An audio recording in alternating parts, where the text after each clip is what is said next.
Está bien. Ahí pusimos para grabar, así que bueno, ustedes dirán dudas y consultas de lingüística general, de teóricos, de prácticos, ¿quién quiere arrancar?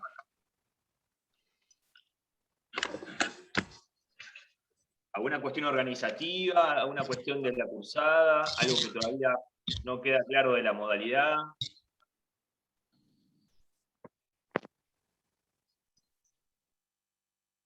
Hola, profe. Hola. Yo tengo una duda y es si este mismo link sirve para después entrar a la reunión de prácticos. Sí, nosotros tenemos el mismo enlace para los dos espacios. Igual ya quédate acá y metemos las dos cosas juntas, teórico y práctico. Porque Alejandra y Belén están en una reunión de profesores de la facultad y me pidieron que me encargue de la reunión del espacio de consultas. ¿Sí? Ah, buenísimo, gracias. Así que arrancamos por acá. Si quieren, empezamos con algunas cuestiones de orden organizativo, del desarrollo de la cursada, dudas que tienen por ahí para compartir con el resto de los compañeros y compañeras, y bueno, y después vamos al específico de cada cuestión. Seguramente habrá alguna duda con respecto a los espacios sincrónicos. Como ustedes saben, a partir de esta semana y la que viene vamos a empezar a tener algunas actividades sincrónicas de teóricos y seguramente algunas actividades también sincrónicas de prácticos, pero no todas van a ser por Zoom, no todas van a ser necesariamente por una videollamada, así que seguramente van a tener que estar atentos y atentas a lo que comunique la docente de trabajos prácticos. En el caso de teóricos sí va a haber encuentros de consulta en los horarios establecidos por programa y calendario académico, así que bueno, nada, esa es una primera novedad, por así decirlo. No sé si hay alguna duda con respecto a la cursada, a la modalidad. Hola, ¿me escuchan? Sí. Yo quería preguntar con respecto a la promoción de las distintas actividades que se van proponiendo, digamos, cuentan a la hora de querer promocionar la materia, ¿no? A ver, el tema es el siguiente, con esto.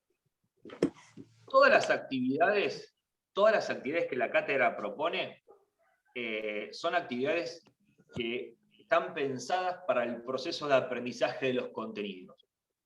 Ahora, hay una distinción entre actividades obligatorias y actividades no obligatorias. Las actividades obligatorias son las que consideramos los procesos de evaluación de la cursada. Por ejemplo, trabajo práctico obligatorio número 1, trabajo práctico obligatorio número 2, en la cursada de prácticos, que aprobando con nota 6 o más cada uno de ellos, yo puedo acceder a la promoción sin examen. ¿Qué quiere decir? Eso me habilita a rendir el examen de promoción. Después hay una instancia de evaluación en teóricos, y es el examen de promoción, efectivamente, que son las 3 instancias de evaluación obligatorias que tenemos, además de los recuperatorios en el caso que los precisen. Todas las demás actividades, ¿qué quiere decir? Mi participación en el foro, mi comentario en el foro de consultas, mi entrega de actividades para una de las clases de prácticos, son las que nos permiten, en la interacción, poder ver cómo va el proceso de cada uno y cada una de ustedes. Esto como si fuera la cursada regular, en la cursada presencial. En la cursada presencial tenemos fichas de trabajos prácticos.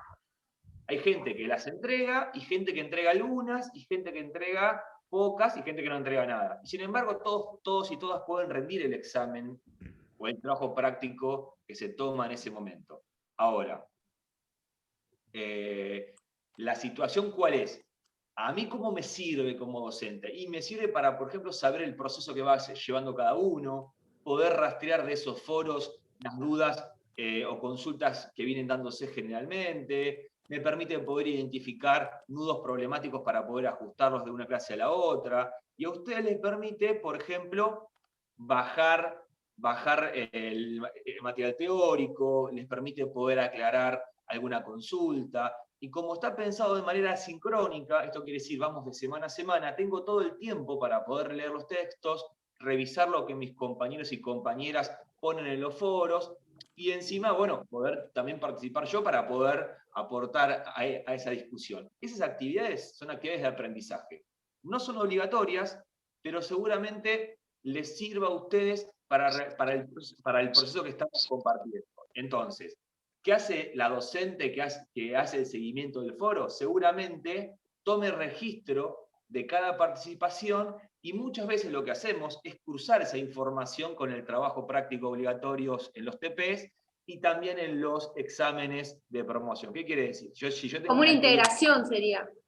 No, a ver. Si yo tengo un estudiante, por ejemplo, Agustina, que viene participando activamente de los foros y cada participación viene como profundizando en los temas, seguramente cuando yo revise tu evaluación, vea que es coincidente el proceso que hiciste en el examen con el proceso que venías haciendo en cada uno de los foros. Y voy a poder rastrear, por ejemplo, cómo fuiste evolucionando. ¿Se entiende? Gente que por ahí no arrancaba entendiendo algún tema y después termina entendiéndolo. Después hay otras personas, como pasa en las clases presenciales, que no levanta nunca la mano, que nunca habla, y hace exámenes excelentes. Y esas personas también van a tener 10, por ejemplo, como Agustina, que ha hecho todo ese proceso. Lo que estamos pensando es que esos foros son los únicos espacios disponibles que tenemos para saber cómo va desarrollándose el contenido de la materia. Y si nosotros lo podemos habitar en el sentido de compartir dudas, aportar sobre cuestiones que tienen que ver a los desarrollos de los contenidos, mis cuestiones que tienen que ver cómo yo lo bajo, el ejemplo y lo demás, facilita fuertemente cada una de las actividades posteriores. ¿Qué quiere decir? Una de las cosas que la cátedra propone en cada uno de los ejercicios es articular el contenido teórico con las piezas discursivas que ponemos como ejemplos. Bueno, para eso, para que pase eso, hay que poder hacer ejercicio, poder practicar, poder ponerlos en situación. Entonces, para eso están los foros, para eso están las actividades y para eso están las guías de apoyo que ponemos en cada una de las clases de trabajos prácticos que permiten que ustedes puedan hacer una lectura más pormenorizada de esos materiales. Esto en resumen, ¿qué quiere decir? Si yo me quiero preocupar por aprobar la materia, todo el proceso sirve. Y todo ese proceso acompaña al desarrollo de los contenidos. Ahora bien, ¿hay actividades obligatorias? Claro que las hay, y hay actividades obligatorias que van a estar más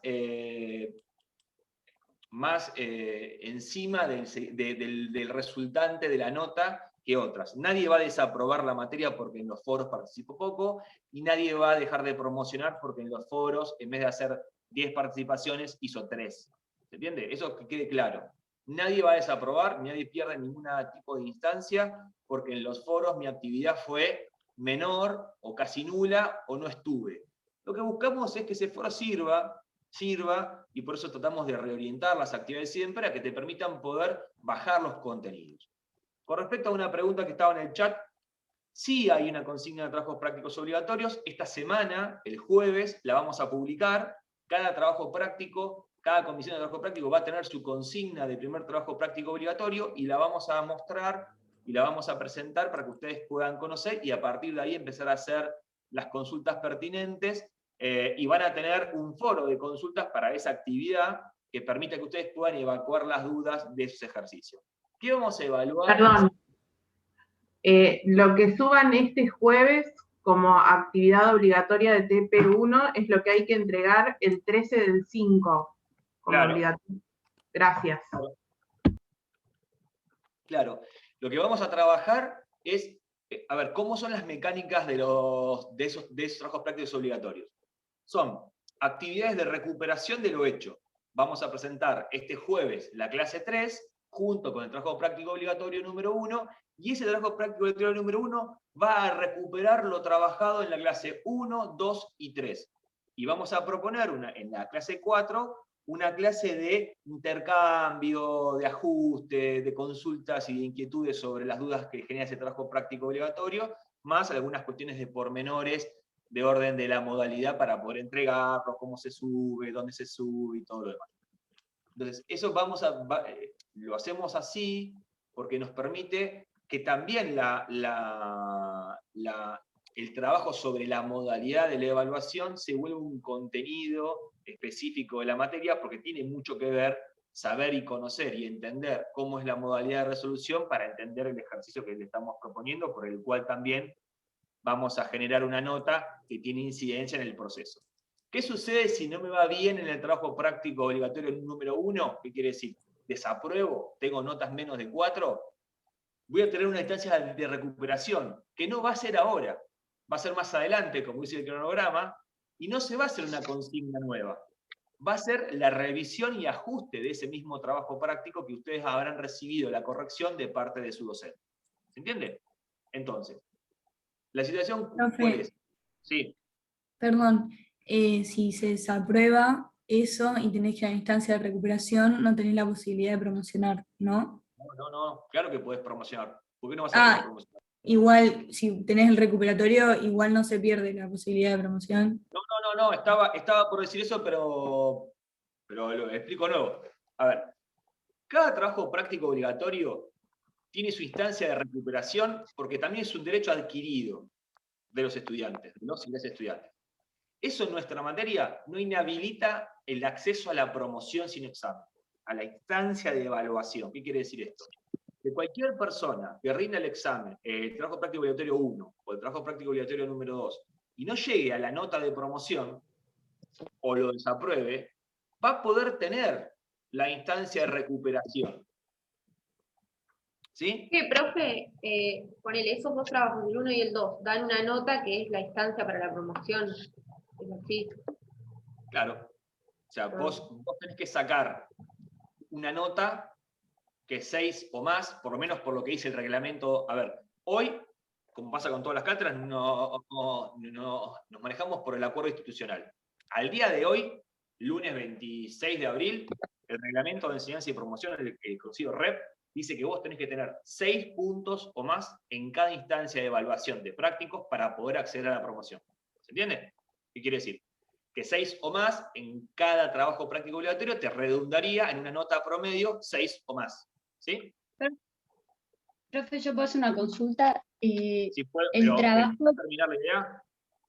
Ah, sí, perdón. Sí. No, yo porque si no abrimos como muchas ventanas y no terminamos. ¿Qué quiere decir? Cada trabajo práctico obligatorio tiene una nota.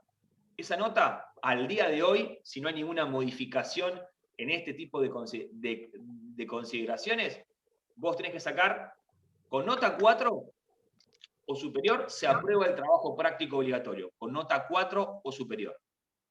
Entonces, si yo quiero promocionar, tengo que sacar nota 6 o superior en cada trabajo práctico.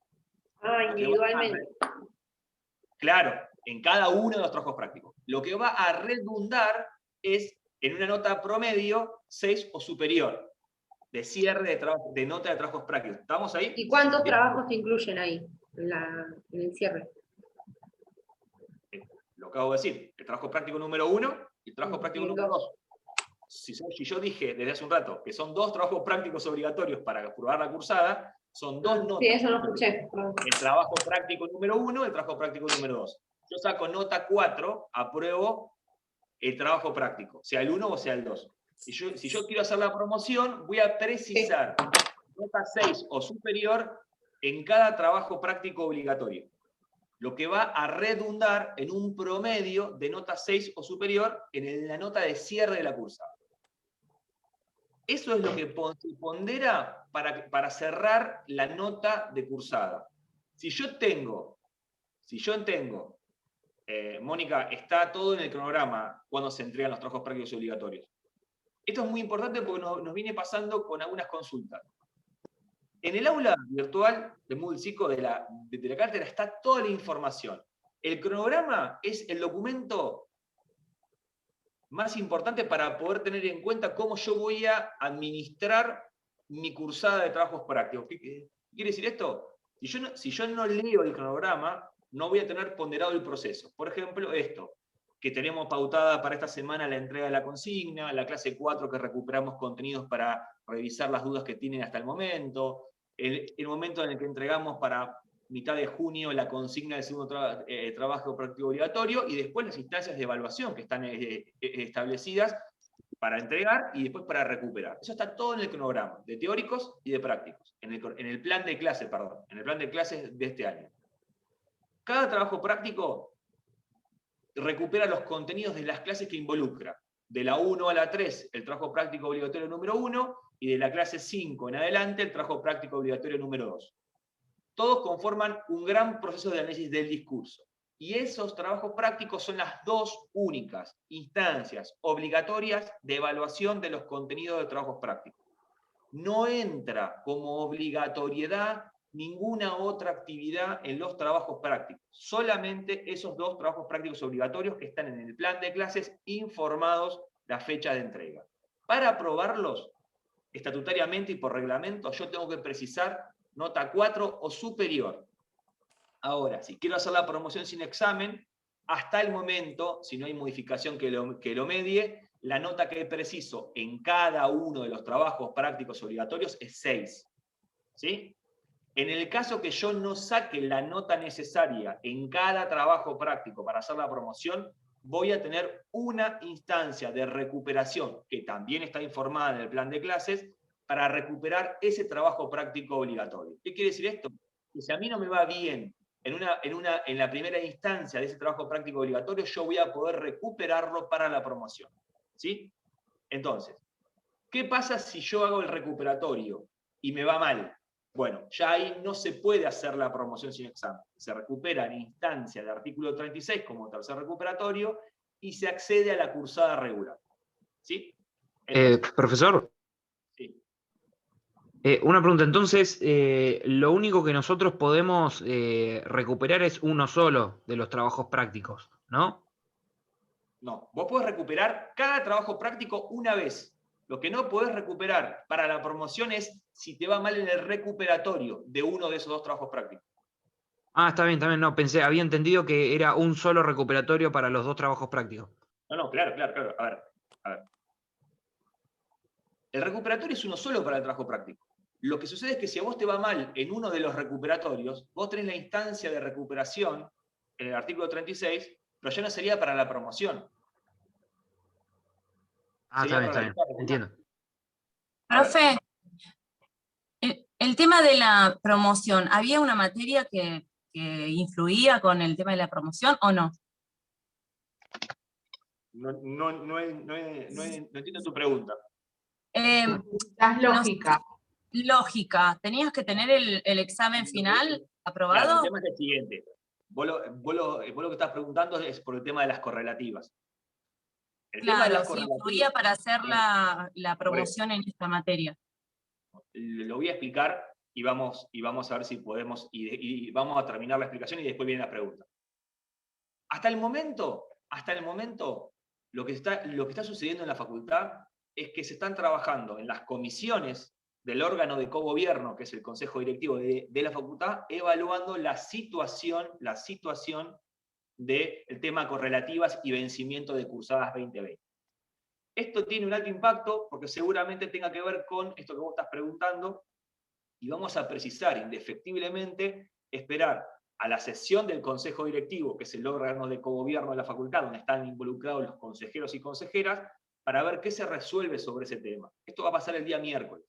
¿Sí? Entonces, hasta tanto no haya una resolución que expida cómo se contemple el tema de las correlativas, lo que yo tengo que saber es que si yo no tengo aprobado o aprobada,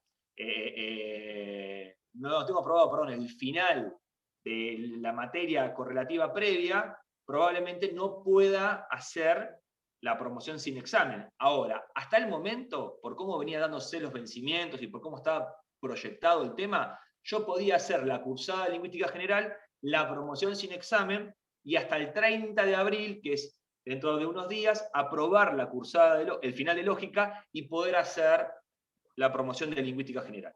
Pero de nuevo, esto era hasta que empezó a tratarse en comisiones la posible modificación o no de los vencimientos de la correlativa. Como hay que ser responsable con esa información, yo lo que puedo asegurar es que, por lo que tengo entendido y por lo que sabe la cátedra, se está trabajando en comisión y se va a tratar en la reunión del consejo directivo este tema del vencimiento de correlativas. Hasta la semana pasada, lo que teníamos informados todos y todas como docentes era que hasta el 30 de abril había tiempo para que vos rindas la materia correlativa previa, y eso te permitiría cursar lingüística general, ¿sí? Sabiendo que podés hacer o la cursada o la promoción sin examen.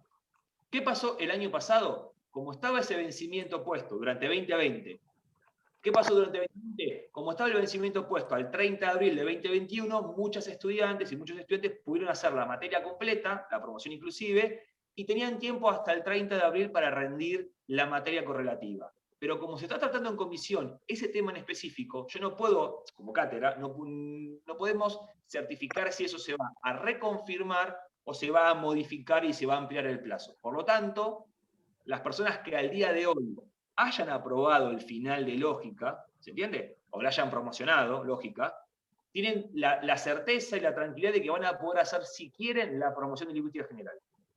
Quienes deban el final de lógica y tengan la cursada de lógica, tienen la certeza de que van a hacer con seguridad la cursada de lingüística general y en tal caso hacer la promoción sin examen atendiendo al límite de vencimiento de la correlativa que ustedes van a conocer, como voy a conocer yo, después del miércoles que sesiona el Consejo Directivo. Entonces, si yo, por ejemplo, no rendí lógica, la estoy cursando libre, lingüística general, porque no rendí lógica, que la tengo que rendir libre, porque la rendí más de 3 veces, por muchas otras cuestiones, yo voy a tener que tener en cuenta esta información de cuándo se establece el plazo para regularizar cursadas, para saber si yo voy a poder hacer la materia, lingüística general, en el 2021, o voy a tener un plazo para poder rendir lógica antes que termine el primer cuatrimestre, para poder hacer también lingüística general.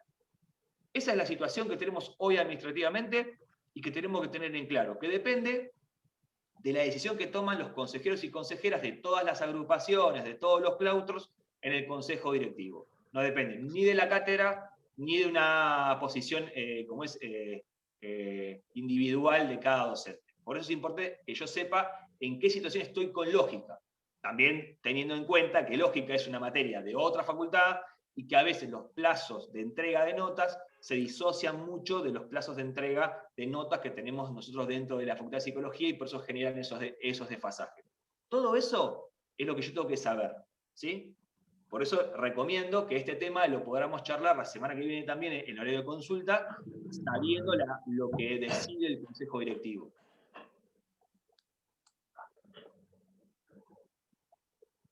Gracias, profe. Bueno. Profe, y respecto a ese tema,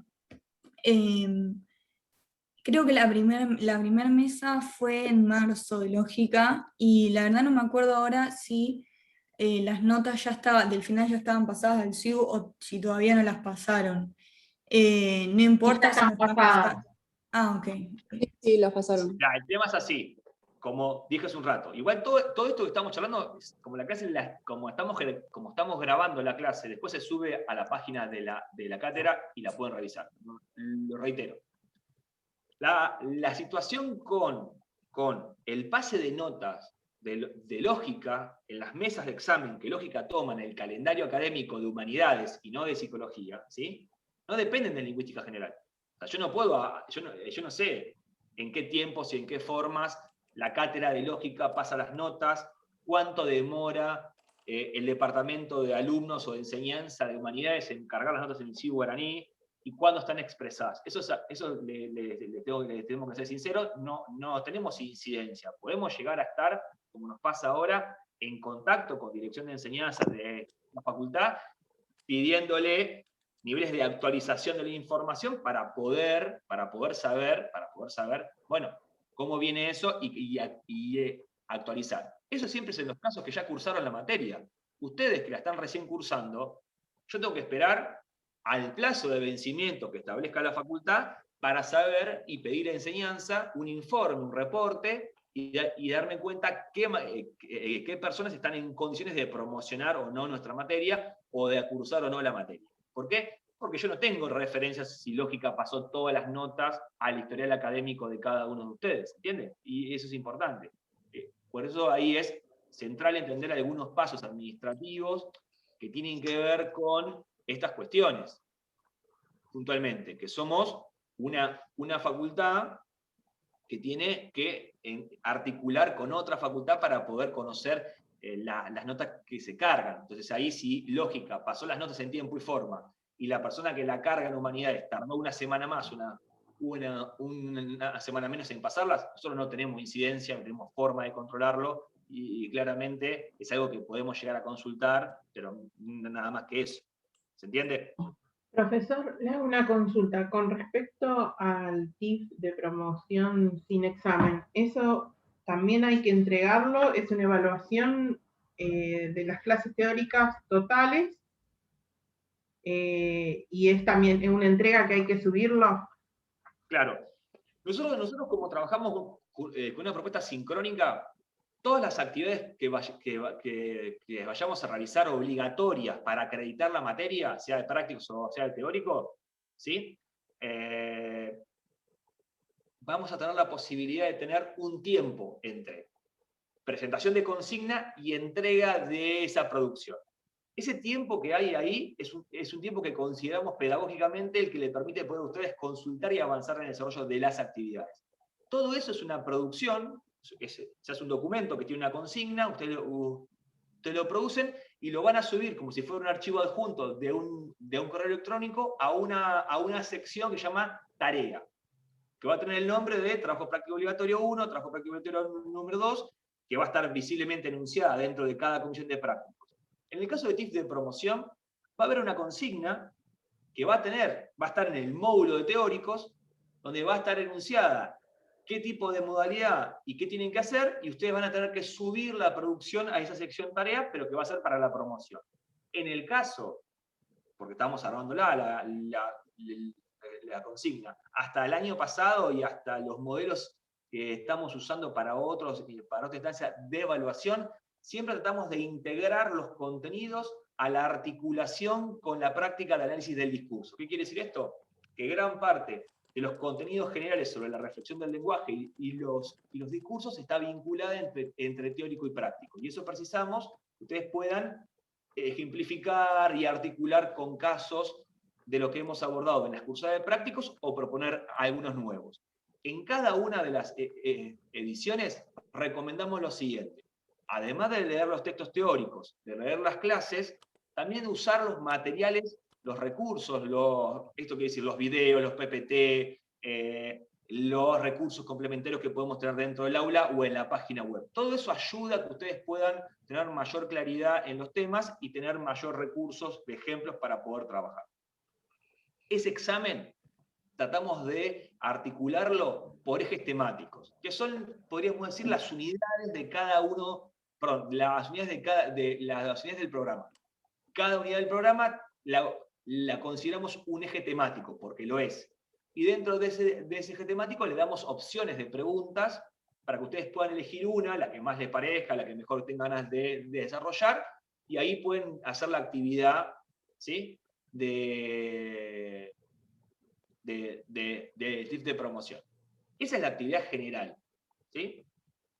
Seguramente tengamos una instancia de recuperatorio para el TIF de promoción que les va a permitir a quienes hayan sacado menos de 6 puntos recuperar, a quienes hayan desaprobado recuperar para la promoción, y para los que no hayan entregado en la primera instancia, entregar en el recuperatorio. ¿Se entiende? ¿Esto qué quiere decir? Si yo por algún motivo en especial, por ejemplo, porque no tengo los 2 trabajos prácticos obligatorios o uno de ellos aprobados, porque es una cosa importante, al momento de rendir el TIF de promoción sin examen, yo tengo que tener aprobados los 2 trabajos prácticos obligatorios. El trabajo práctico obligatorio número 1 y el trabajo práctico obligatorio número 2 de mi comisión de TP. Si yo no tengo aprobados los 2 trabajos prácticos obligatorios de mi comisión, no voy a poder rendir en la primera instancia de promoción sin examen. Sí voy a poder rendir una vez que haya terminado y aprobado ambos trabajos prácticos obligatorios de mi comisión. ¿Se entiende esto? Porque esto es muy importante. Y el TIF se aprueba con 6. La nota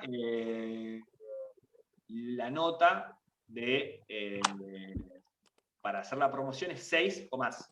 ¿Sí? Gracias.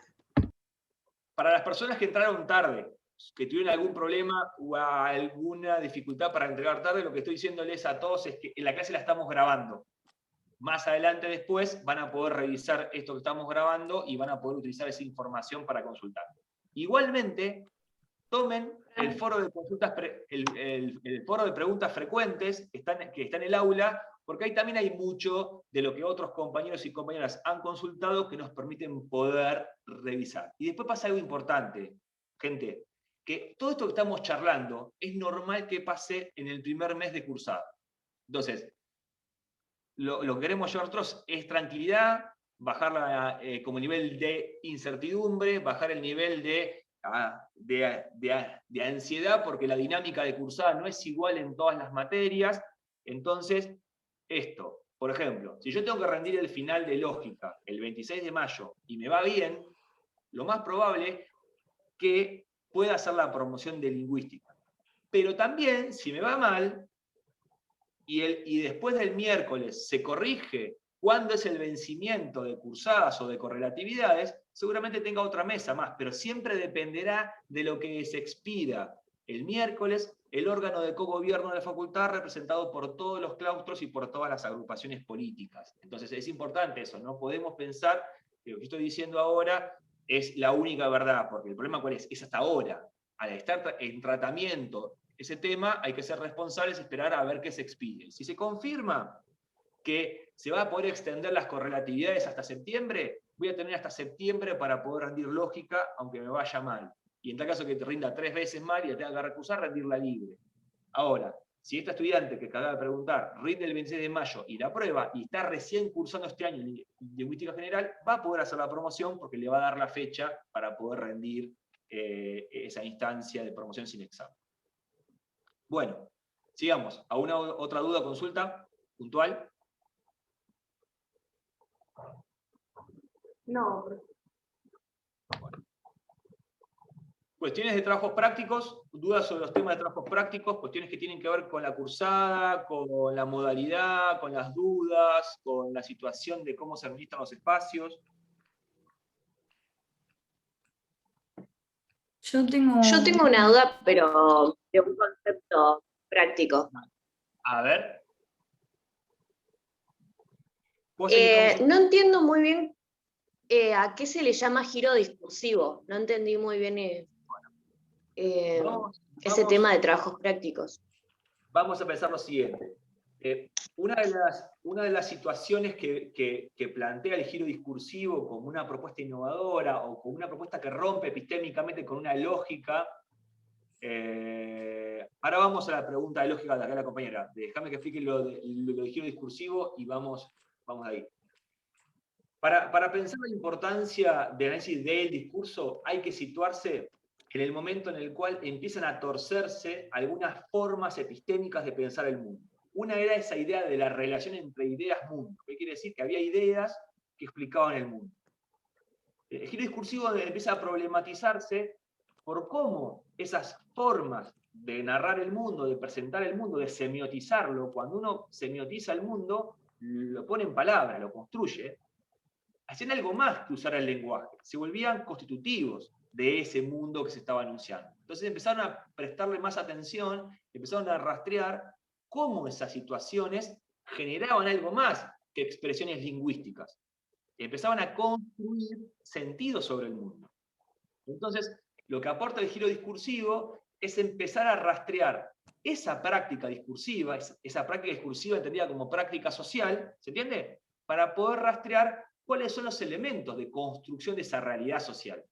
¿Sí? Entonces, empezaron a precisarse no solamente categorías lingüísticas vinculadas con lo normativo, vinculadas con el sistema que es la lengua, sino empezar a pensar cómo se producían diferentes variaciones, formas de comprensión, y después empezaron a aportarse también otras líneas sobre la cuestión de cómo se comprendían los usos de la lengua, o mejor dicho, la lengua en uso. Y ahí empezaron a aparecer otras perspectivas, otras dinámicas de la filosofía del lenguaje, de la filosofía en general, de la sociología, mismo de la semiótica. Entonces, lo que estamos pensando es que el giro discursivo aporta el momento sociohistórico donde se rompe o cambia la forma de entender ¿sí?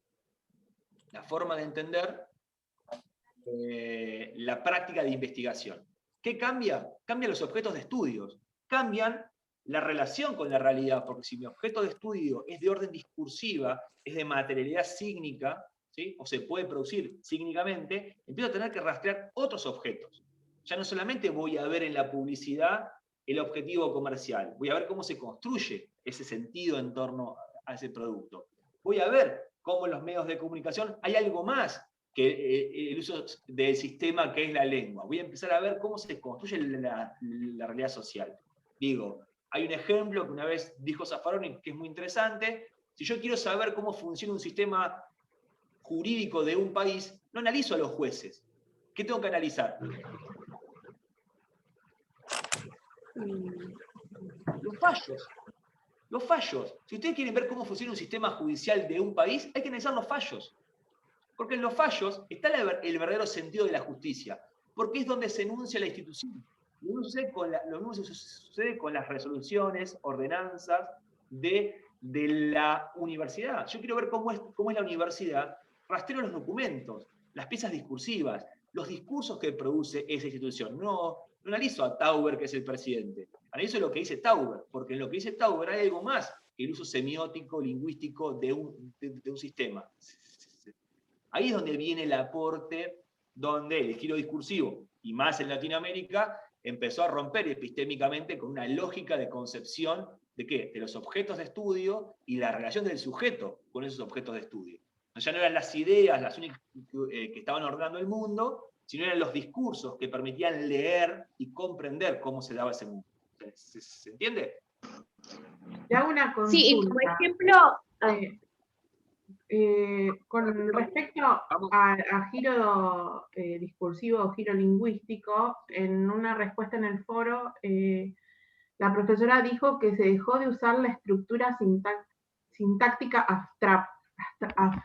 Perdón. No entiendo bien a qué se refiere. O sea, que reemplazó el giro lingüístico. Claro, ahí tengo que pensar lo siguiente. Hay una diferencia fuerte entre oración y enunciado, que es una diferencia entre el uso del sistema, en tanto estrictamente el sistema que es abstracto, que es el uso de la lengua, y otra cosa es la lengua en uso, donde ese enunciado también tiene ciertas características. Eso deriva de ese planteo dicotómico que hace Bastille, que se recuperan en varios textos, en esta idea de pensar cómo una oración es una situación abstracta, concreta, que no merece respuesta, que es una construcción que el sistema produce, y otra cosa es el enunciado, que es una situación concreta, observable, material, que genera una respuesta, que genera una interacción, que así construye una coenunciación, alguien que enuncia y alguien al cual es destino y puede posicionarse en ese otro lugar. Entonces ahí es lo que estaba planteando esa respuesta de esa docente, es orientarte a pensar cómo ese giro discursivo empezó no a ver al sistema, ¿qué quiere decir? Los morfemas, los sintagmas, la fonética, la fonología, sino para pensar la lengua en uso, en discursos efectivamente proferidos, en situaciones, contextos específicos, a través de ciertos géneros discursivos, ¿sí? Entonces, el género discursivo ley, como fallo judicial, es diferente a el contenido en cuanto a cómo se usa, por ejemplo, el sustantivo, el adverbio, el verbo, la constructura sintáctica, ¿se entiende? Esa es la diferencia.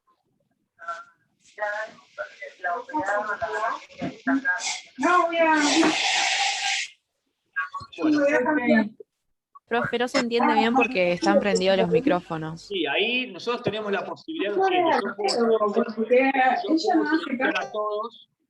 puedo silenciar a todos o podemos trabajar de forma colaborativa, donde aquella persona que no quiere preguntar y quiere escuchar, apaga el micrófono para ayudarnos a escuchar al resto. Eso es importante. Nada, es dentro de las actividades que tenemos ahora. Bueno, no sé si vamos orientando un poquito a esto que veníamos pensando. Digo, uno de los aportes de ese giro discursivo a nuestra perspectiva latinoamericana, de pensar los discursos, esto que llaman una ruptura epistémica, tiene que ver con lo que han seguramente visto o leído, de lo que tanto Aleman, Nora Merlí, Ana María Fernández, Pello Barbero, Canclini. Hay mucha gente que viene cuestionando, mismo Freire, Semmelman, gente que ha podido aportar a la discusión, no solamente comunicacional, sino a la idea de la mediación, de la representación, de la producción de sentido. La cátedra viene trabajando fuertemente en esa línea, por eso las producciones que hace la profesora titular, adjunta y parte del equipo de cátedra, en torno a, bueno, cómo aparecen semiotizadas las violencias. Porque la situación, ¿cuál es? ¿Cómo se construye discursivamente esa violencia social, esa violencia mediática, esa violencia de género, esa violencia? Porque no estamos trabajando sobre el evento en sí, sobre el femicidio de una persona, o sobre el evento de un golpe, o de un tiro, o de una patada, sino hablamos de cómo se construye discursivamente. Y el objeto es de naturaleza discursiva, por lo que vamos a rastrear ese objeto en cierta particularidad. Y esa materialidad sígnica no es exclusivamente el uso del sistema, no es exclusivamente saber si usan bien el español, si están bien puestas las palabras, si respetan el orden oracional, ¿se entiende? Estamos pensando más allá de la lógica de la filosofía del lenguaje, que estaba trabajando en ese pensamiento de la idea de reflejo de esa lengua a partir del uso del sistema. Estamos poniéndola en situación concreta, por eso hay también una variabilidad de formas de abordaje, el carácter interdisciplinario que estamos considerando también tiene que ver con eso. Cómo se hacen focalizaciones o puntualizaciones en los puntos de contactos entre el estudio lingüístico y otros estudios. Digo, hay formas de ver la subjetividad del lenguaje que no necesariamente es la enunciación que plantea el ministro. Porque Lacan la aborda también en otra mecánica, y hay otros autores que la cuestionan en otra lógica. Entonces ahí hay que pensar que ese giro discursivo, ese giro lingüístico, lo que hace es romper con una lógica de producción científica, donde los objetos de estudios eran esas ideas que explicaban el mundo, para poder rastrear, a partir de la lectura, análisis y comprensión de los discursos, cómo esos discursos son los constructores y semiotizadores de ese mundo, ¿sí? Quiero hacer una pregunta que quizás ya es un poco básica, pero para organizarme, para continuar estudiando. Los jueves suben todas las clases teóricas y prácticas. Yo lo que quiero saber es cuál sería el consejo para empezar primero con lo teórico, después con lo práctico y después con la comisión particular de cada uno, o ¿cuál sería el orden? Nuestra semana va siempre de jueves a jueves. ¿Por qué ponemos de jueves a jueves? No es porque somos así creativos y cancheros, es porque también nos permite que ustedes tengan el fin de semana involucrado en el medio y también la posibilidad de tener la semana previo a la activación de la nueva clase para poder consultar. Este jueves, activamos la clase de teóricos y de prácticos, pero en la semana de ahí al otro jueves es como si vos cursaras de forma presencial. Hay un momento que va a tener que dedicarle al teórico y un momento que le va a tener que dar al práctico. ¿Por qué ponemos el módulo de trabajos prácticos disociado de las comisiones? Para que ustedes tengan un espacio común, que es el módulo de trabajos prácticos, para bajar toda la información, ¿sí?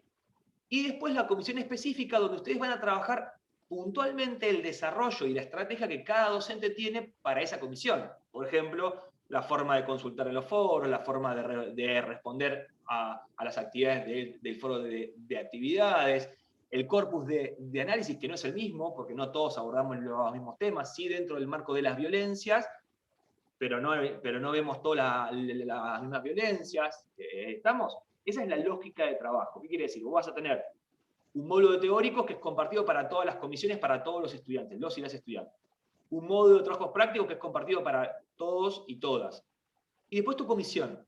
Entonces, con esos 3 espacios, ¿sí? Vos vas a poder trabajar. ¿Cómo te organizás? Siempre lo recomendable es leer todo primero. Leer el comunicado de la clase para saber qué estamos orientando como actividad de la semana, leer el material que está consignado como clase y la bibliografía adjunta a ese material, y en tal caso, si tengo la posibilidad, participar en los espacios colaborativos para poder hacer mi aporte, no para que quede registro de que yo leí, sino para poder interactuar con esos compañeros y compañeras, para poder vincularme con el tema, contando lo que no entiendo, o en tal caso aportando a lo que se viene diciendo. Por ejemplo, ¿qué sucede siempre en el primer foro? Empezamos a ver casi una réplica de cada una de las intervenciones. Nadie recupera lo anterior y complementa. Bueno, eso también es parte del aprendizaje de la dinámica del uso de los foros. ¿Por qué? Y bueno, porque estamos tratando de buscar la manera de que esos foros no sean como un pseudo diálogo de sordo, que todos ponen algo y ya está. La idea es que nos podamos leer, que podamos compartir, que podamos interactuar, que podamos recuperar. Esa es la dinámica de la cursada. ¿Sí?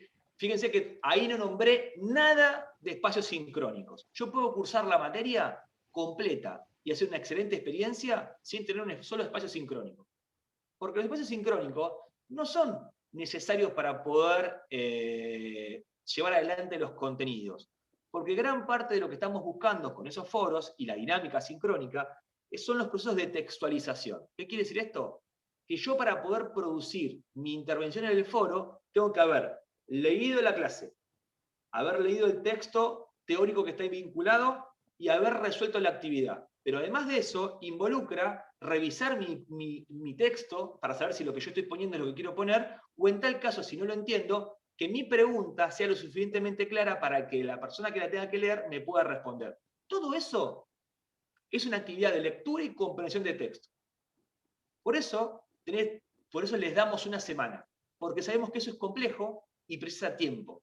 Tiempo real, concreto, que es leer, revisar, participar, poder estar encima y leer, y toma tiempo leer lo que otros comentaron en ese tema. Por eso también es importante que ustedes se apropien de esos espacios, no solamente para cumplir con la actividad, sino para poder intercambiar con sus compañeros y compañeras. No sé si expliqué bien la dinámica ahí, si se entendió, mejor dicho. Más que explicar bien, sí, el tema es que se haya entendido. Sí, profe, se entendió. Te quería hacer una consulta con respecto a lo que estabas explicando sobre una duda de la compañera. Eso de, digamos, del análisis de discurso tiene que ver, bueno, con esas huellas lingüísticas que en una, o sea, y te quería preguntar que en el texto también de Santander tiene que ver con esa parte que en el discurso, digamos, como que no uno lee y sin embargo eso por ahí en el discurso como lo superficial no se ve. En cambio, si uno hace un análisis del discurso, claro, está como la parte de digamos, como los pasos que hace el sujeto a la hora de producir el discurso. Ahí hay que hacer una distinción entre nuestro rol como lectoras o lectores de los medios, como televidentes, como escuchas, ¿se entiende? Como la relación que no es de analista, ¿sí?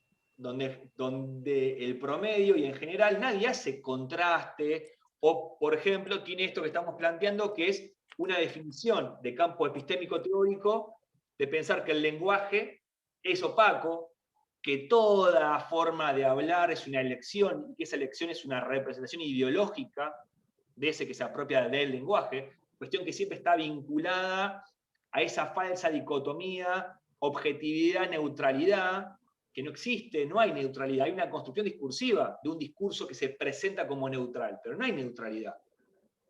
¿Ok? Sí es rigurosidad, exigencia, vigilancia epistémica o vigilancia analítica. ¿Qué quiere decir esto? Yo puedo hacer una pregunta que tiene de por sí un posicionamiento sobre el tema, pero no dejo de ser responsable, riguroso, exigente, y jugar en el campo teórico que el otro puede cuestionármelo o no. Piensen en esto.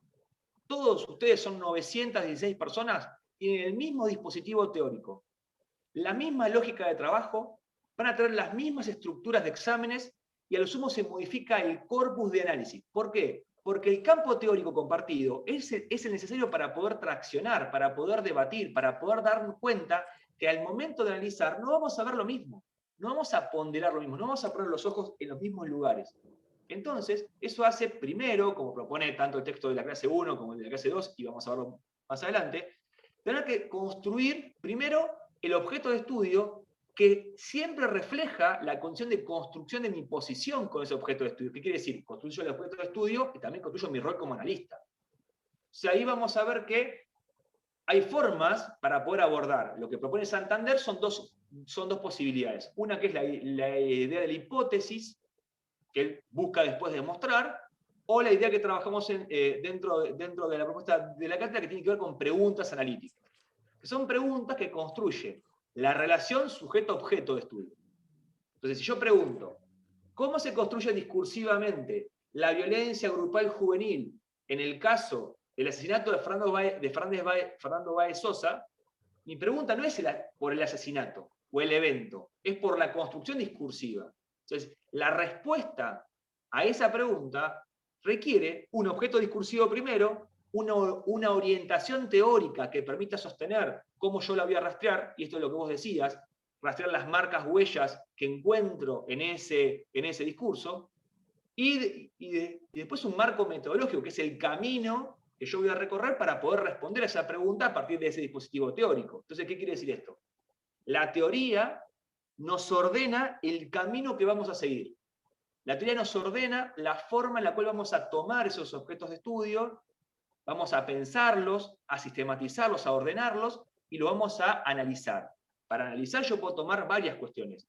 El sentido general de ese discurso de la información, en el momento en el cual se enuncia, que también tiene que ver con el anclaje temporal, con cuestiones de la teoría social, con cuestiones que tienen que ver con los debates que están acompañando o no. Por eso todo discurso tiene un carácter dialógico o interdiscursivo. Ningún discurso nace en el vacío, está siempre en relación a la cadena de discursos que fueron apareciendo. Entonces, si yo tengo yo tomo esos marcos teóricos como definiciones para pensar mi relación objeto de estudio, sujeto-objeto de estudio. Fíjense que la teoría me va ordenando la forma en la cual yo metodológicamente voy a hacer el camino. Para yo poder decir que una palabra es subjetiva, que es lo que vamos a ver en la clase 8, para decir que una palabra es un subjetivema, yo tengo que haber hecho todo este camino previo antes. Haber pensado qué es el discurso, qué es el análisis del discurso, qué significa una práctica interpretativa, qué significa hacerme preguntas para esa práctica interpretativa, y qué tipo de objeto de estudio construye esa práctica interpretativa. Todo eso es la primera evaluación, ¿sí? Junto con género discursivo. Entonces, después vamos a ver en el segundo bloque, que sería lo que comprende el segundo trabajo práctico obligatorio, vamos a empezar a ver esto que decía la compañera de las marcas, huellas que deja el que enuncia en su enunciado, ¿sí?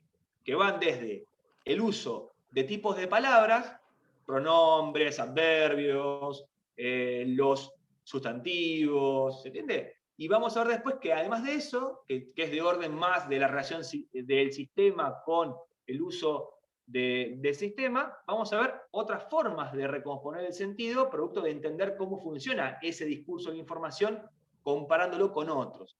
Es otro ejercicio que el lector o lectora promedio no hace. No comparan fuentes, no piensan que el lenguaje es opaco, no piensan que la producción discursiva tiene un rango ideológico. ¿Se entiende?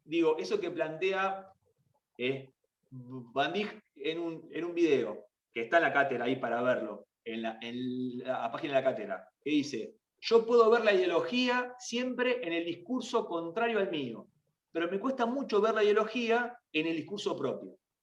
Entonces, eso siempre parece esto. Por eso la tentación tenemos de ir a buscar ciertas prenociones en esos discursos. Si analizo Clarín y página 12, voy a decir que Clarín es de derecha, es antioficialista, es gorila y lo demás. Y que página 12 es oficialista, es kirchnerista y que piensa el mundo así. Y en realidad uno puede decir, en ese discurso, en esa construcción discursiva, comparativamente puedo rastrear la ideología en ambos medios, porque ambos medios construyen la realidad social. Por eso analizamos los medios de comunicación.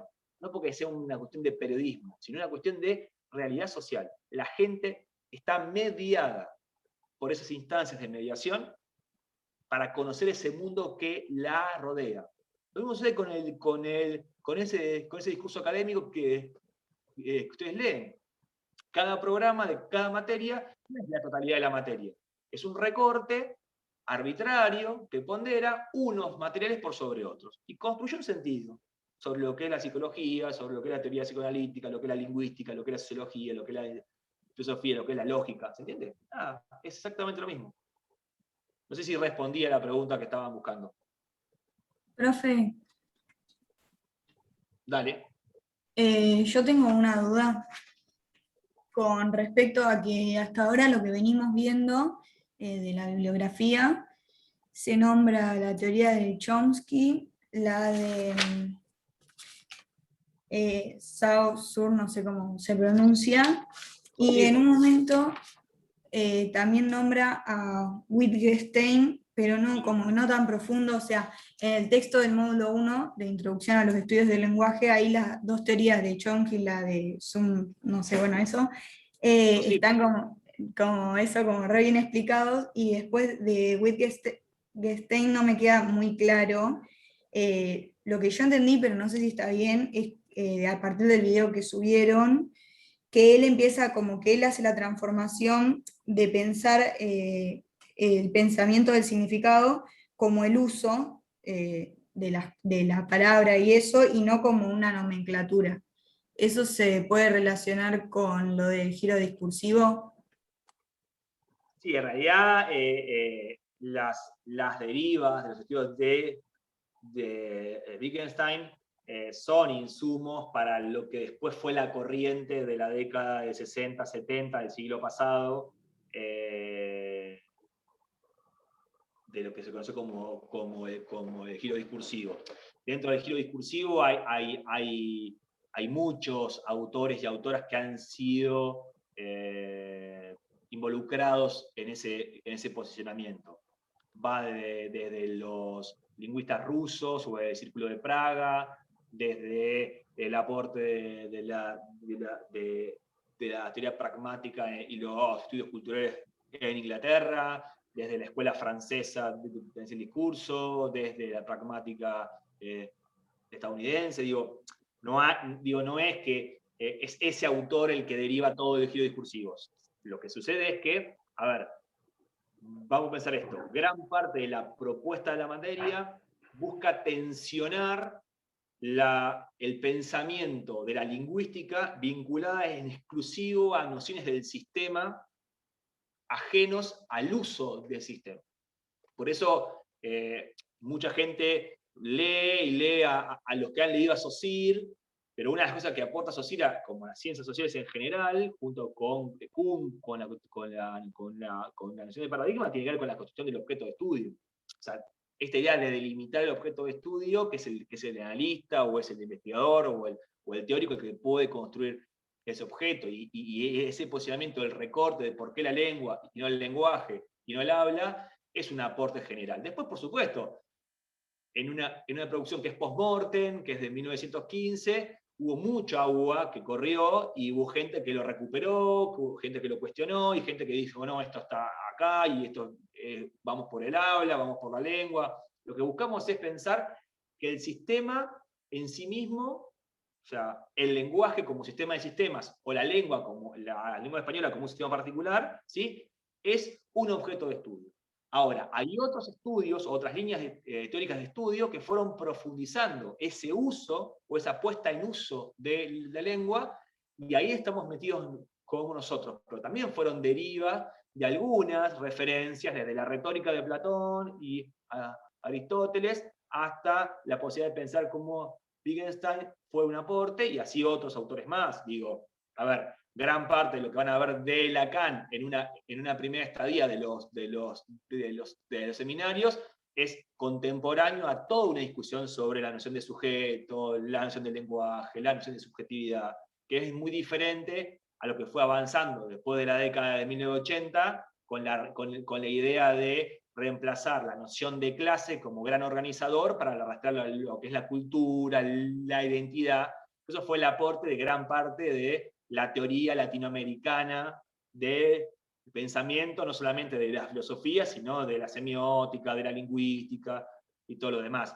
Lo que vos estabas planteando tiene que ver con el texto de Parrett, y ese texto de Parrett como un primer gran organizador de los paradigmas lingüísticos modernos. O sea, lo que propone ese texto de Parrett es pensar cómo se organizan esos paradigmas lingüísticos modernos para poder rastrear sus particularidades. Y lo que hace es tratar, a partir de ciertas preguntas que derivan de ciertas problemáticas centrales, plantear los contrapuntos de cómo esos paradigmas lingüísticos modernos fueron abordándolos. Digo, la pregunta por la función representativa nace, mejor dicho, la función representativa nace producto de una pregunta, que es el pensamiento y cómo se representa, ¿o no? Entonces, frente a esa pregunta, construye un antagonismo de esas posiciones de las teorías lingüísticas modernas, ¿sí? Para ver cómo respondían a esa pregunta. Y de ahí él construye esa función representativa y particulariza en cómo lo aborda una y otra.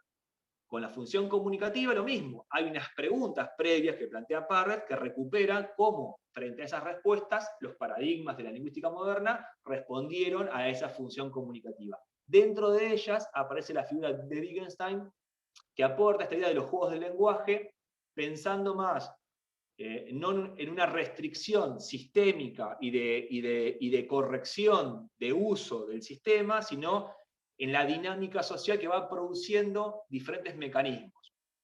Desde las hibridaciones que se producen dentro de lo que es el lenguaje, como la posibilidad de pensar el contexto de uso que da uno de los puntos sobre el principio de comunicabilidad. ¿Qué quiere decir esto? Que si se entiende o se comprende, la restricción de nomenclatura o de referencia frente al sistema no sería uno de los elementos prioritarios, aunque sea relevante.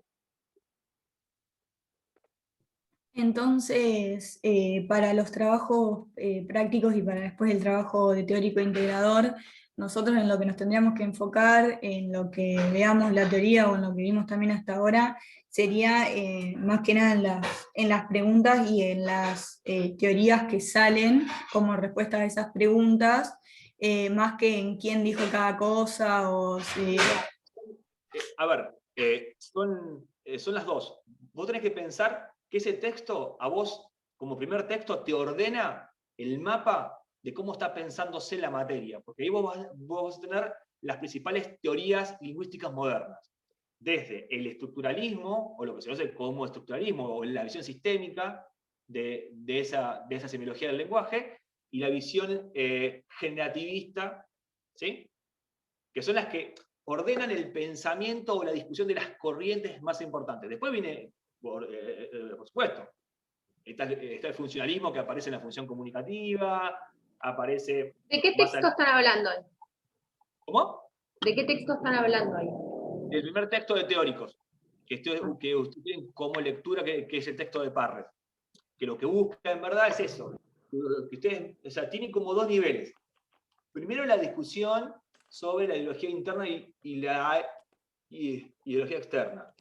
Que eso ya empieza a problematizar la relación de aquel que produce la teoría con la teoría que produce. Después, dentro de lo que es la ideología interna, lo que hace es tratar de ordenar, de mapear las corrientes de pensamiento en la lingüística moderna sobre dos funciones, que nacen esas funciones como organizadoras de las preguntas que se hace ese campo de la lingüística moderna. Y al final del texto lo que hace es dar un puntapié para discutir la dimensión ideológica de cada construcción teórica, dando cuenta, bueno, cómo se produce lingüísticamente o discursivamente esa lingüística moderna o esas corrientes de pensamiento. Entonces, ese es como el texto de Parrett, así como de forma muy resumida, y es uno de los primeros textos que damos para leer, porque es organizador del sentido general. Hoy la materia tiene condensado esos paradigmas, esos tres paradigmas modernos, que es estructuralismo, generativismo y funcionalismo, en esa primera unidad. Después aparecen los estudios de la pragmática, y después arrancamos con teoría de la enunciación y análisis del discurso en la unidad 3, 4 y 5. Entonces, ese texto es importante, pero ¿qué pasa? Digo, como para responder la Mora, la mecánica de trabajo es pensar que cada texto en sí mismo no encuentra la respuesta total al tema. Es un organizador, un orientador, que se inscribe a cierta lógica teórica, a cierto posicionamiento de autores y autoras, y sobre todo a una referencia a lo que el contenido del programa está proponiendo. Por eso es importante que yo lea el programa y vea de cada título del programa los descriptores. ¿Qué tema aborda esa unidad? Y entre los que va a abordar es esta idea de cuáles son los paradigmas modernos de la lingüística, y se sostiene sobre esas dos funciones, esas dos preguntas, y después las particularidades. Entonces, esa es la mecánica. Yo el texto teórico lo tengo que usar para vincularme al tema, para saber sobre el tema, para poder armar un glosario interno mío y poder sacar los conceptos principales, para poder referir a ver cómo es el autor y en qué tiempo. Muchas veces pasa que se lo pone como en simultáneo a Saussure y a Chomsky, y hay muchos años de diferencia entre una teoría y la otra. Bueno, nada, cosas que uno va como pormenorizando a medida que avanza con el desarrollo de los contenidos. Profe. Sí, dale. Y bueno, teniendo en cuenta eso, todo lo que dijiste, ¿cómo podríamos armar la definición del lenguaje? O sea, teniendo en cuenta la teoría de cada movimiento. Ya estamos en la zona de trabajo colaborativo. O sea, gran parte del ejercicio es ese, que ustedes puedan tener la experiencia de enfrentarse a una situación específica que es de producción teórica a partir de esas referencias, esos rastros, esas orientaciones. Entonces ahí es donde uno empieza como a precisar ciertas definiciones. ¿Qué texto estoy tomando? ¿Qué autor estoy considerando? ¿Cuánto leí? Si yo te dijera la respuesta de cómo tenés que definir lenguaje, estaría desempoderando una condición de relación con el conocimiento, que es algo que muchas veces como docentes no les explicamos. Cuando yo doy las recetas o doy las respuestas, le saco la posibilidad a esa persona de poder ponerse en relación con ese contenido y poder producir nuevo contenido. Y ese es el ejercicio. Por eso queremos que ustedes puedan participar, puedan leer, puedan aportar. Si no, daríamos un recetario para saber lingüística que hacer esto y ya está. ¿O no? ¿Qué decís? Claro, entonces tendríamos que posicionarnos también entre las teorías como para armar nuestra definición.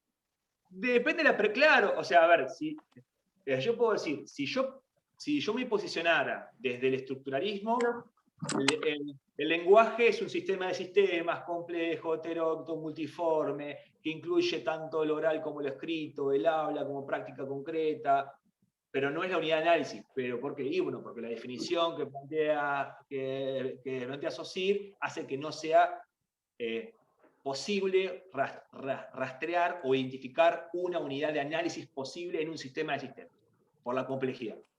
Ahora, si lo pienso desde el punto de vista de Chomsky, bueno, Chomsky plantea una relación con el lenguaje diferente, que es una propiedad de la especie y avanza con un montón de cosas. Y cuando hay posiciones así diferentes, ¿con cuál nos quedamos? No, acá no es elegir a quién queremos más. No, lo planteo así porque tiene que ver con qué cosa. Porque cada teoría lingüística no es no es un rango de oposición, es un rango de continuidad. Sí, ¿Qué quiere decir? de complemento. Sí.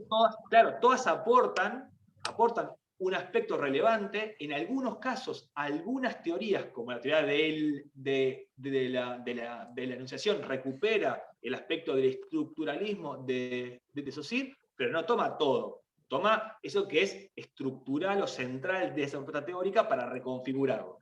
Bueno, los aportes de Saussure en Lacan son limitados y aportan algunas cosas, pero hay algo ahí adentro. Bueno, pero después hay otras teorías que toman el pensamiento de Chomsky, no solamente para ver la dimensión generativa, no sé, hay un debate histórico, Piaget-Chomsky, que en cierta materia es relevante. En esta no es relevante. Porque lo que estamos buscando de Chomsky no es si acierta o no acierta, es cómo está pensando esa relación sujeto-lenguaje, por qué hay una dimensión inherente, interna, biologicista, cómo llega a aportar todo el marco del contexto social en el cual produce su teoría, poder proponer eso que propone. Bueno, eso hace que ustedes puedan, de nuevo, mapear, recorrer cada propuesta teórica y poder rastrear lo importante al momento de definir lenguaje. Esa sería una respuesta bastante importante, que es, bueno, después de todo lo que leí, puedo decir qué lenguaje para los autores que estuve mirando es esto, esto y esto. Y que el objeto de estudio en tanto lenguaje se puede considerar de esta forma. Eso que yo acabo de poner así va a ser un insumo muy importante para mí. ¿Por qué? Porque seguramente me va a llenar el camino al momento de estudiar la materia. Porque voy a tener la posibilidad de haber recortado o haber ponderado los aspectos importantes sobre esa definición del lenguaje. No estamos buscando que ustedes adhieran a un paradigma por sobre otro, y mucho menos que adhieran a autores, porque el autor es uno dentro del paradigma. Puede ser un referente, puede ser alguien importante, pero no es el único que habla sobre el tema, y van a ver que más adelante hay otras recuperaciones. No estamos buscando ese ejercicio, ¿sí? Profe, ¿qué tal? Perdón. No, habla. No sé quién va a hablar. Bueno, gracias. ¿Qué tal? Buen día. Yo tenía una duda un poco pava o sencilla de la clase 1. No me había quedado muy claro las diferencias entre la teoría de la enunciación y la pragmática. Y después, con respecto a la guía de lectura, quería consultarles sobre el ítem C, que dice problematizar la noción de inscripción de subjetividad en el lenguaje planteada en el texto. No entendí muy bien el hecho de problematizar, o sea, no entendí mucho ese ítem a qué refería. Vamos al principio, vamos al punto inicial de tu consulta. Tanto la teoría de la enunciación como la teoría pragmática son dos posiciones o dos formas de producir un campo teórico sobre en el caso de la enunciación, una recuperación del aporte de Saussure o de lo que se como estructuralismo para pensar la lengua en uso a partir de la concepción de lo que es la enunciación como un proceso y el enunciado como producto, y esto que yo comentaba al principio de la distinción entre el uso abstracto del sistema y el uso del sistema, mejor dicho, o el sistema puesto en uso. Ahí vamos a ver que esa teoría de la enunciación no solamente nos va a aportar esa distinción entre oración y enunciado, enunciado como un producto del proceso de enunciación, vamos a recuperar esta idea de cómo se inscribe la subjetividad en la enunciación, y cuando hablamos de la subjetividad hablamos de cómo hay una referencia a ese que enuncia o a quien está dirigido el enunciado, las formas de marca huella que se posibilita, que posibilitan esa identificación, poder rastrear cómo se organiza la relación espacial y temporal. Vamos a ver varias cosas. En la pragmática vamos a empezar a pensar, bueno, cómo es el lenguaje en uso, hace algo más que ponerlo en uso, hace cosas. Nos permite hacer cosas, nos permite comprometernos, nos permite pedir, nos permite ordenar, nos permite poner a hacer un montón de cuestiones. Y no porque esté en el contenido, sino por lo que genera el uso del lenguaje. Esas son dos propuestas teóricas que vamos a ir trabajando en la unidad 2 de teóricos, la pragmática, y en la unidad 3 vamos a empezar a trabajar lo que es enunciación. En los trabajos prácticos vamos a empezar a ver algo de enunciación con genio discursivo, pero no porque sea una teoría de enunciación, sino porque vamos a recuperar algo de esa propuesta, pero vamos a trabajar en específico a partir de la clase 6. Y vamos a ver que muchas de las categorías analíticas que vamos a abordar en la clase 6, 7 y 8 tienen que ver con, bueno, en el marco teórico de la teoría de la enunciación. Cuando yo puedo rastrear en un enunciado diverso la inscripción de la subjetividad, voy a poder rastrear la forma en la cual aparece marcada esa subjetividad. Problematizar tiene que ver con poder reflexionar sobre cómo está siendo usada en ese contexto, en ese enunciado específico, esa inscripción de la subjetividad. Ya vuelvo. Entonces, digo, cuando veo un programa de televenta, ¿sí?, que te quiere vender el Magic Dicer Cube, ese que te corta la cosa con cubito y eso. El que te lo quiere vender instala una relación de coenunciación donde vos precisás estar más tranquila, más dispuesta, que la cocina no sea una tortura, que tu plato sea más divertido, bla, bla, bla, para eso precisás tal cosa. El objetivo de venta está sostenido a partir de dejar el enunciado marcas que remiten a lo que vos precisás. Ahí hay un elemento que podríamos pensar, se podría problematizar tanto desde la enunciación como desde la pragmática. Por un lado, en la enunciación, ¿qué marcas deja el que enuncia en su enunciado? Donde aparece vinculado el otro u otra a quien está destinado ese producto, y la situación que puede generar en tanto orden, en tanto imperativo de que lo compres, ¿sí? Desde el punto de vista pragmático. Digo, el enunciado es el mismo, o el discurso es el mismo, la situación de comunicación es la misma, pero si yo la tengo diferentes teorías, voy a poder rastrear diferentes cuestiones hacia adentro, ¿sí? Por eso, en la problematización que vos estabas ahí como con duda, lo que busca ese punto en verdad es poder rastrear, bueno, cómo vos estás pensando que se está usando ese tipo de inscripción de la persona en ese discurso, en ese contexto. Por ejemplo, si es una publicidad, si es un meme, si es un chiste, si remite a una idea de un yo genérico o a un nosotros genérico, si remite a una idea de tú, que no es el que está involucrado de adentro. Bueno, ¿se entiende? Buscar la manera de poder ver como primera aproximación cómo se está inscribiendo esa persona. Hay muchos mecanismos. A veces tienen que ver con el uso de los pronombres personales o los verbos conjugados en referencia a esos pronombres personales. A veces remite a ciertas referencias espaciales o temporales.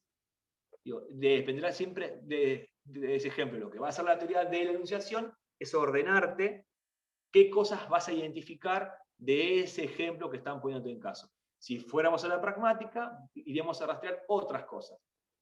No sé. Los actos de habla. El acto de habla locutivo, ilocutivo y perlocutivo, que sean en simultáneo, y que para los autores que estamos trabajando son relevantes para pensar cómo se da un acto de habla. ¿Listo? Entonces, cuando yo te digo, rajá de acá, no solamente te doy una orden, sino hago un acto de enunciar con una intención que se materializa perlocutivamente en una reacción tuya. ¿Qué haces? Te vas de acá enojada. Bueno, lo que trato de explicar es que cada teoría podría pensar y piensa y posibilita que ustedes reflexionen y problematicen cómo cada enunciado en una situación específica de enunciación, ¿sí?, produce ciertas cosas. O la descripción de la marca de la subjetividad, tiempo, espacio, la referencia al contexto y a la referencia absoluta para pensar la subjetividad, o en tal caso, cómo ese lenguaje en uso pone en juego ciertos mecanismos que generan acciones.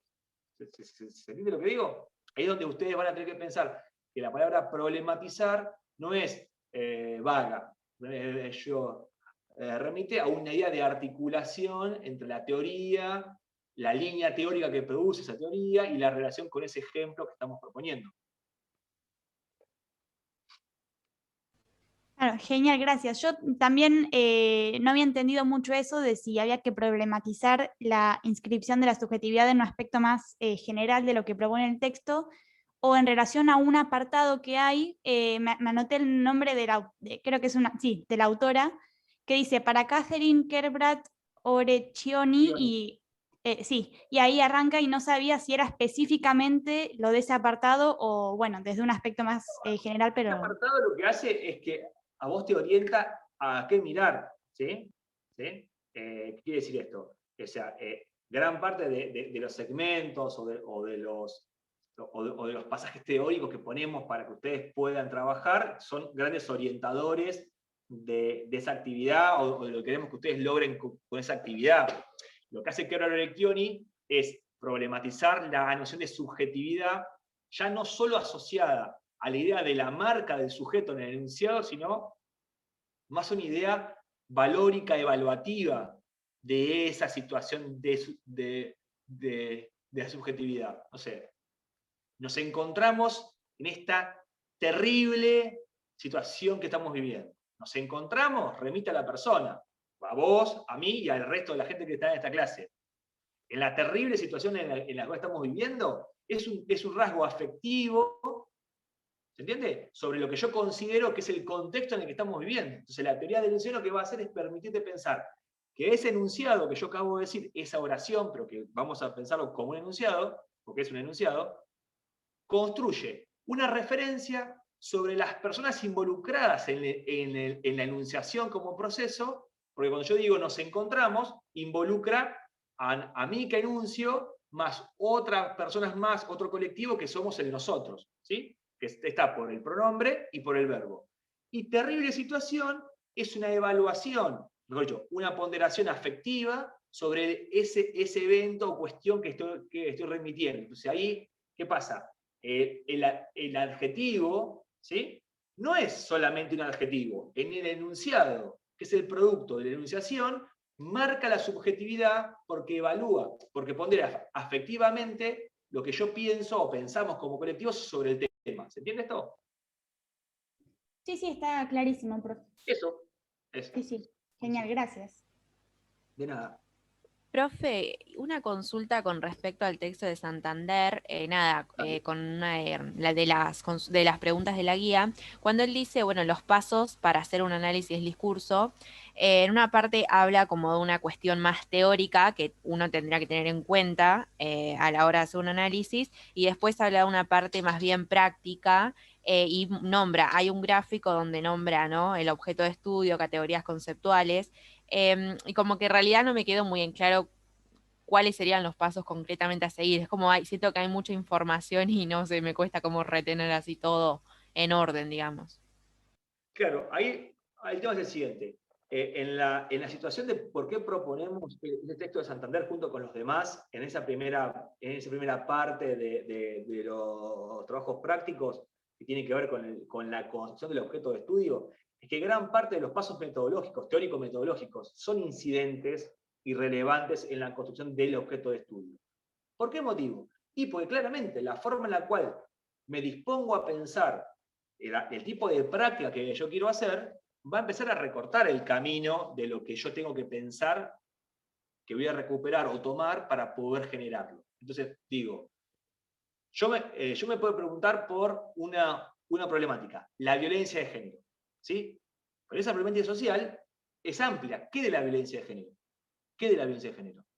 ¿Qué cosas pueden ser? Pueden ser un montón de cosas. Ahora, si yo me pregunto por cómo se construye la violencia de género en los medios de comunicación, yo voy a haber recortado que de esa problemática social más amplia, voy a mirar o observar una parte de la totalidad que es esa problemática. Voy a mirar exclusivamente cómo los medios de comunicación construyen. Para poder empezar a trabajar con esa pregunta, tengo que saber qué tipo de marco teórico tengo que me permita poder rastrear cómo se hace el análisis del discurso, y en tal caso, cómo se construye discursivamente algo. Y ahí viene la recuperación que hace Santander de las preguntas de investigación, del marco hipotético, del mecanismo de cómo cada teoría precisa de identificar cuáles son los conceptos clave que yo considero que esa teoría me aporta, y después empezar a ver cómo empieza a sistematizarse. Por eso una de las primeras cosas que él propone es que además de construir una pregunta de investigación o delinear el tipo de objeto de estudio, está la materialidad sígnica, que es que yo analizo discursos sueltos. Tengo que construir un corpus. El corpus es la materialidad sígnica, las piezas discursivas que yo compilo, agrupo, sistematizo, ordeno, bajo un criterio, ¿sí?, que deriva siempre de la pregunta de investigación, que me permite poder realizar el camino ese. Y ahí yo ya te voy enunciando algunos pasos, que es el pasaje de la problemática a lo que yo quiero observar, de lo que quiero observar es cómo lo voy a resolver, y qué voy a hacer para poder resolver eso. Ese qué voy a hacer, o cómo voy a hacer para poder resolver eso, es el marco metodológico, es el camino hacia ese objetivo. Eso involucra indefectiblemente un marco teórico que me provee de conceptos y de dimensiones, y que también me ordena el tipo de análisis que voy a hacer, o el tipo de trabajo. En este caso, yo preciso una materialidad. ¿Por qué una materialidad? Porque si yo trabajara sobre supuestos, sobre posibilidades, sería inabarcable el tema, y en tal caso, tiene un rango tan hipotético que no podría dar cuenta. En cambio, si yo digo, yo voy a trabajar sobre lo efectivamente enunciado, sobre aquello que sucedió, que pasó, que se enunció. Siempre tratamos de trabajar con una distancia temporal. ¿Por qué? Porque trabajamos sobre lo que se enunció efectivamente. Y en ese sentido, ¿sí? Es importante pensar que eso también es parte de la orientación.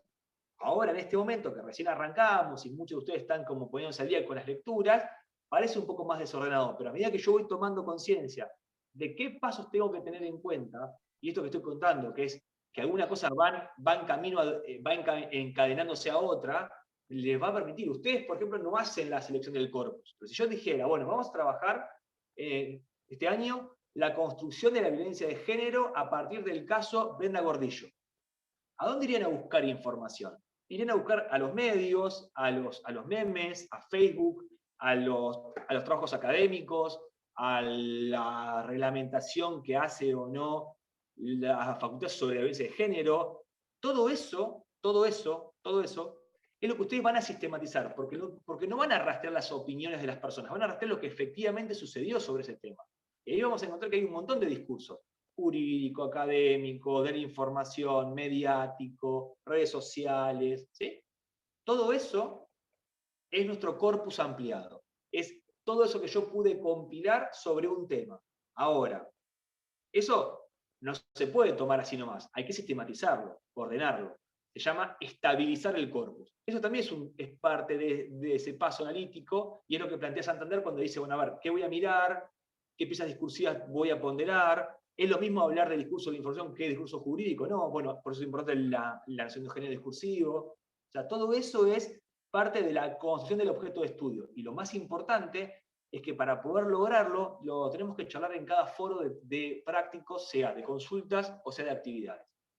Por eso hay que leer las clases, hay que leer los materiales y ver qué es lo que yo estoy entendiendo de cada una de esas experiencias, porque probablemente lo que yo estoy entendiendo ayude al compañero o compañera, o en tal caso, la docente o el docente va a poder responder y aclarar esa duda. Pero los pasos son esos, son los que plantea Santander como grandes organizadores. Vieron que hay un cuadrito ahí, hay un cuadro, perdón, donde él dice, bueno, a ver, yo tengo que poner acá la pregunta, acá el objeto, acá la teoría social, acá los conceptos. Ese es un esquema, es una posibilidad.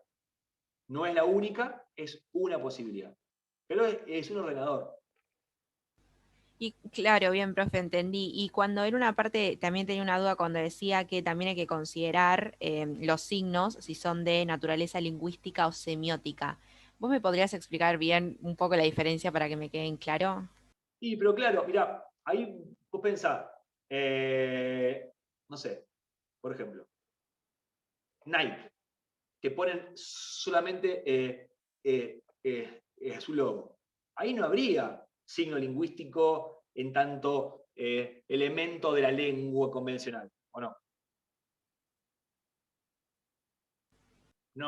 No, sería una frase. A mí me sucede con lo Sí, se extraverbal. entiende.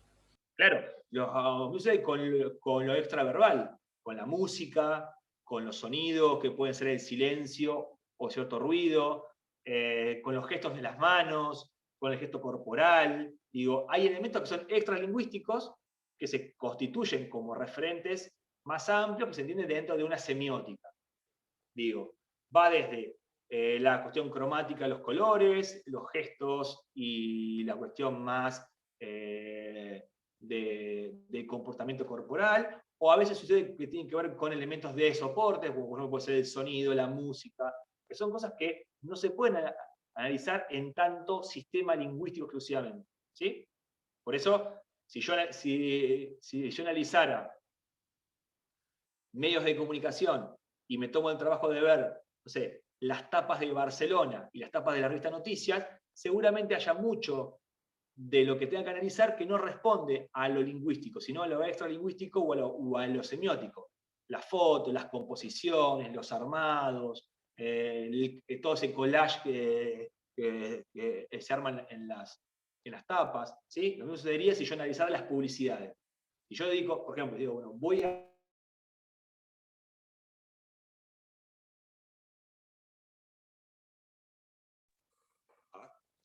si yo las publicidades que trabajan sobre los productos de limpieza que son discriminadores o atentan contra la igualdad de género. ¿Sí? ¿O no?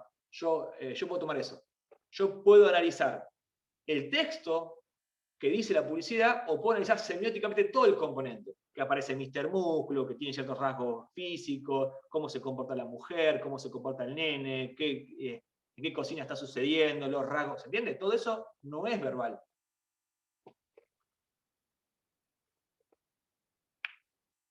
¿Se entendió? Sí, se entendió, profe, gracias. Buenísimo. Bueno, vamos terminando con esto. No sé si hay alguna pregunta o duda más. ¿Alguien que quiera comentar algo que quedó pendiente? Mucho de lo que está en el chat, respondo porque lo estuve leyendo. Mucho de lo que está en el chat tienen que consultarlo en sus foros de trabajos prácticos o de consultas de teórico general. Trabajemos ahí adentro, que vamos a recibir respuesta, vamos a interactuar, vamos a intercambiar y vamos a recibir, aparte de algo importante, todo lo que se escribe de adentro queda. Entonces, no es que se borra. Entonces, si yo escribo en el foro algo hoy, y dentro de 2 o 3 semanas tengo que volver a preguntarlo, voy a poder recuperar lo que ya pregunté antes y me han respondido o me han dicho. ¿Sí? Genial, profe, gracias. Bueno, un gusto. Igual la semana que viene estamos, profe. lunes, de 11 a 12 y de 12 a 1 estamos en este mismo canal como el sordo, en el canal 13. Dale, buenísimo. Profe, y este jueves Gracias. hay una clase también. Este jueves hay una clase también. Lo que va a pasar esta semana es que va a haber seguramente algunas instancias sincrónicas de consultas con las chicas del teórico, con Ale y con Belén. Lo que puede pasar el jueves es que hagamos algún tipo de presentación de la consigna en un videíto y en tal caso podamos estar sincrónicamente con ustedes a través del foro. Claro, todavía no está definido lo del jueves. No vamos a hacer clase, no, lo que no vamos a hacer este jueves es una clase sincrónica con los trabajos prácticos, sí con teóricos. Estamos pensando si la semana que viene hacemos algo, pero tenemos que ver también porque hay una cuestión muy importante acá que tiene que ver con que hay una situación de acceso, hay una cuestión de posibilidad, de recursos, todo eso genera que uno tenga que ponderar cuánto es necesaria o no esa clase sincrónica, teniendo en cuenta que hay otras actividades que están funcionando muy bien, que permiten poder interactuar y que queden registro para todos y todas en el aula, ¿sí? Pero bueno, nada, si nosotros vamos a hacer una actividad sincrónica, el jueves que viene se les va a informar, así que quédense tranquilos y tranquilas que vamos a comunicarnos con cada uno de ustedes, ¿sí? Bueno, Romina. Profe, otra Sí. pregunta. Con respecto a esta clase sincrónica que menciona, ¿se nos podrá avisar antes para organizarnos con los horarios, más que nada por los alumnos que estamos trabajando? Digo. Siempre tratamos de que si hay una actividad sincrónica como esta, se grabe. Si se graba, lo que vamos a poder ver es la interacción de ese proceso de clase de consulta, si en el caso que hagamos una de trabajos prácticos o hagamos la de teórico, que sí se van a grabar, y vos vas a poder usar esa información para repreguntar en el momento que vos quieras preguntar. Pero siempre es importante recordar esto. La propuesta de la cátedra es asincrónica. La idea es que vos puedas tener de jueves a jueves para desarrollar en el momento que vos quieras del día la propuesta y la actividad, ¿sí? Así que con eso está garantizada la cursada, la promoción y todo lo demás, ¿sí? Gracias. De nada, che. Gracias, profe. Gracias. ¿Estamos? ¿Cómo estamos? Estamos, profe. Muchas gracias. Sí, profe, muchas gracias. Muchas gracias. Gracias, Nos profe. vemos, profe. Gracias. Gracias. Gracias, chao. Gracias, profe. Chao, chao.